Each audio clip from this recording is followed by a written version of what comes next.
नमस्कार.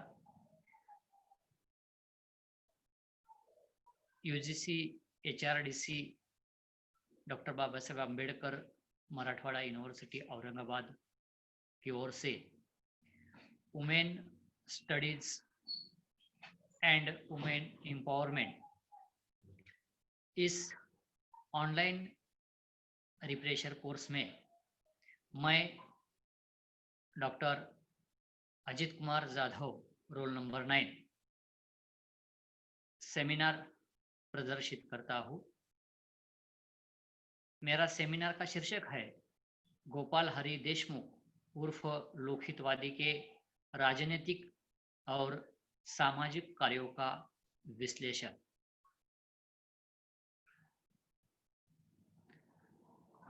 गोपाल हरि देशमुख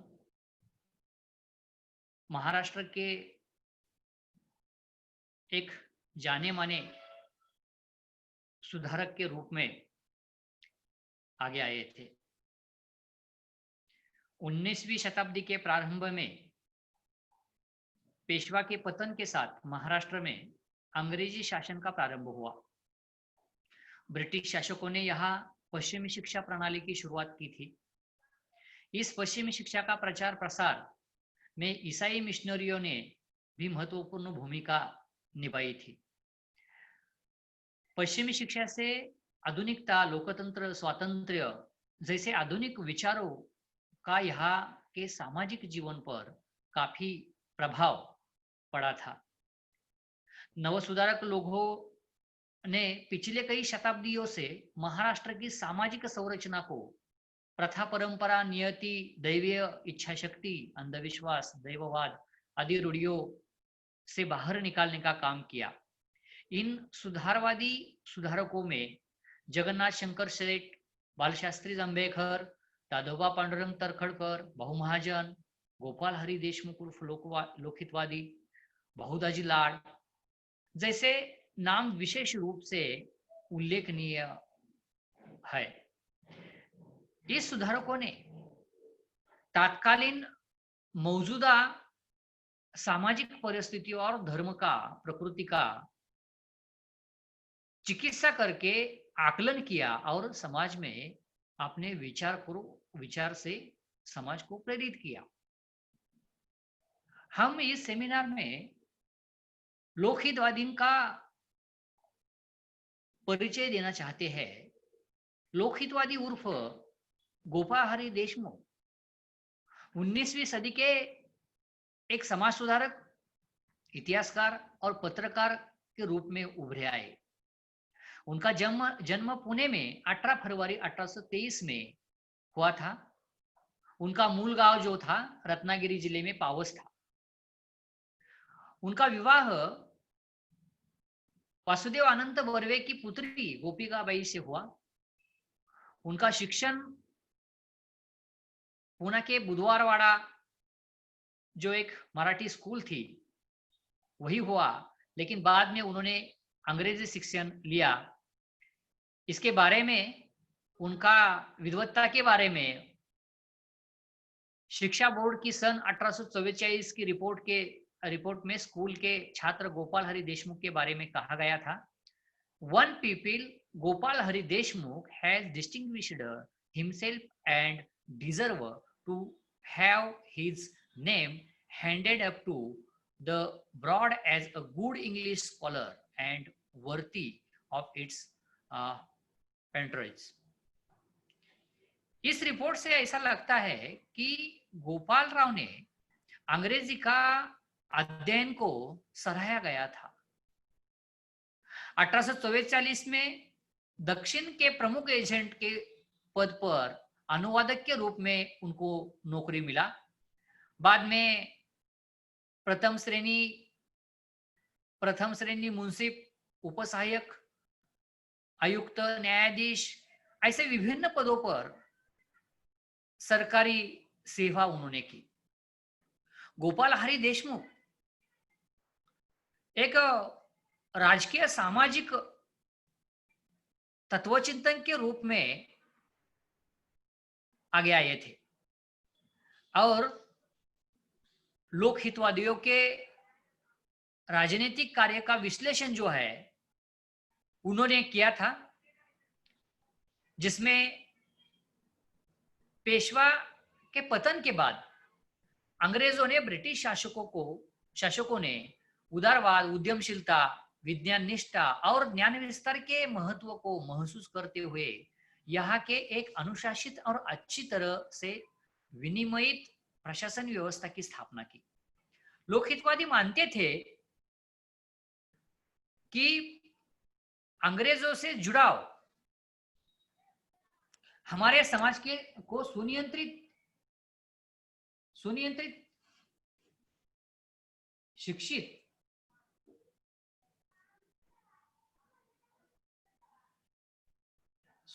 शिक्षित और आधुनिक बना सकता है, लेकिन वह नहीं चाहते थे कि उसका शासन हमारे देश पर कायम रहे। हमारे लोगों में राज्य चलाने के लिए प्रगल्भता आने के बाद भी यदि अंग्रेजों ने सत्ता का दामन नहीं छोड़ा तो अमेरिका में जिस प्रकार क्रांति हुई उस प्रकार यहाँ भी क्रांति होगी एवं अंग्रेजों को देश को छोड़ना होगा, ऐसा उन्होंने स्पष्ट किया। जिस तरह अंग्रेजी राजतंत्र के देश के लिए कुछ फायदे हैं, उसी तरह इसके कुछ नुकसान भी है।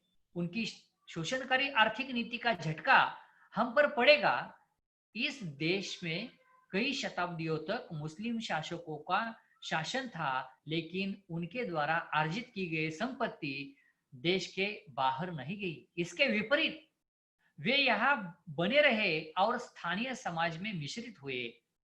दूसरी तरफ लोकहितवादी ने कहा था कि अधिग्रहित धन को इंग्लैंड में वापस लेने के लिए अंग्रेज पूरी कोशिश कर रहे हैं और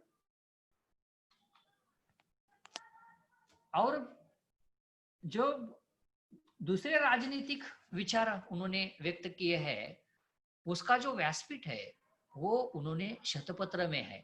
जो लोकहितवादी ने 108 शतपत्र लिखे, उनमें राजनीति, समाजशास्त्र, धर्म, अर्थशास्त्र, इतिहास, संस्कृत और अंग्रेजी पर बहुमूल्य लेख लिखे। उन्होंने जो राजनीतिक कार्य किया, राजनीतिक विश्लेषण किया, वो राजनीतिक विश्लेषण के अनुसार उन्होंने देश में राष्ट्रवादी विचारधारा को प्रस्तुत किया। आपटे के विश्लेषण के अनुसार लोकहितवादी ने विदेशी वस्तुओं के बहिष्कार के साथ साथ घरेलू सामान के उपयोग की भी वकालत की थी। साथ ही जमाखोरी के लिए सामानों और पैसों के रूप में पहुंच की जरूरत बताई और बढ़ते पूंजीवाद के बारे में उन्होंने चिंता भी व्यक्त की थी। लोकहितवादी ने राजनीति के साथ साथ सामाजिक कार्य का भी विश्लेषण किया। शतपत्र के माध्यम से लोकहितवादी ने सामाजिक सुधार के विचार का प्रस्ताव रखा। दहेज, बाल विवाह, बहुविवाह की अवांछनीय प्रथा की आलोचना की। महिलाओं का पुरुष के बराबर अधिकार मिलने चाहिए। साथ ही उन्होंने शिक्षा और विवाह में महिलाओं की स्वतंत्रता की भी वकालत की।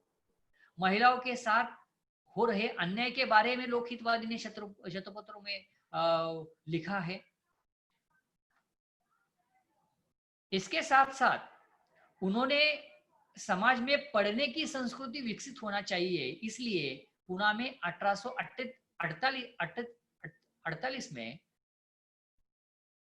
एक पुस्तकालय शुरू किया और इस पुस्तकालय को पुणे नगर वाचन मंदिर के नाम से जाना जाने लगा। उन्होंने इसके बाद अहमदाबाद में प्रेरणा समाज और पुनर्विवाह बोर्ड की भी स्थापना की। उन्होंने गुजराती पत्रिका हितेच्छु की स्थापना की और बहुमूल्य सहायता भी की। घर पर मुफ्त क्लिनिक शुरू किया, जरूरतमंदों को सहायता की। उन्होंने गुजराती वक्तृत्व बोर्ड की स्थापना की। पंढरपुर में अनाथालय और मातृत्व घर की स्थापना में बहुत बड़ा योगदान उन्होंने दिया।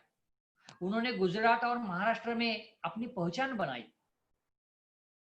वे Arya Samaj, Mumbai theosophical society of Bombay और गुजराती बौद्ध धर्म सभा के अध्यक्ष बने थे। उन्होंने सामाजिक परिवर्तन पर बहुत सारी ग्रंथ लिखे हैं। इसके साथ साथ मंदिरों के निर्माण के बजाय प्रिंटिंग प्रेस की स्थापना करनी चाहिए, ये उन्होंने बताया है। सरकारी कर्मचारी बनने के बाद भी गर्व के साथ लोगों की सेवा करने का पाठ लोगों को चरित्र में पाया जा सकता है।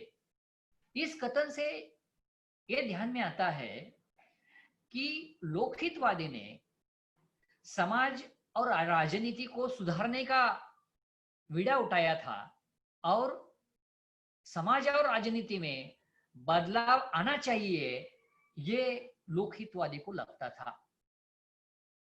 इसलिए निष्कर्ष ये बताना मैं चाहता हूं कि 19वीं सदी में राजनीतिक और सामाजिक परिवर्तन की सदी माना जाती है।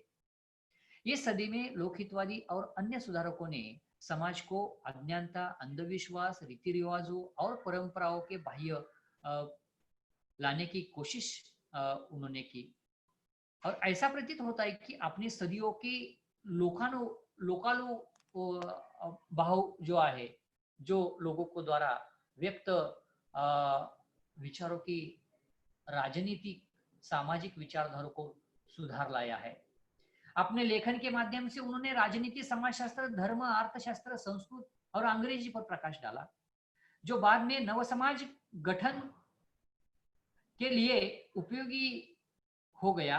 अपने लेखन के माध्यम से उन्होंने उच्च वर्गों के साथ साथ भारतीय समाज के परंपराओं पर ज्यादा पर्दा हटाया, परंपराओं पर से पर्दा हटाया और लोगों में जागरूकता पैदा की। इसलिए लोकहितवादी उर्फ गोपाल हरि देशमुख का कार्य 19वीं सदी में बहुत बड़ा माना जाता है। इसलिए मैं इस विषय को चुना और मैं ये पूरा प्रेजेंटेशन जो है वो मैंने किया। धन्यवाद आपको। मैं HRDC के डायरेक्टर बंदेला सर और रफी सर और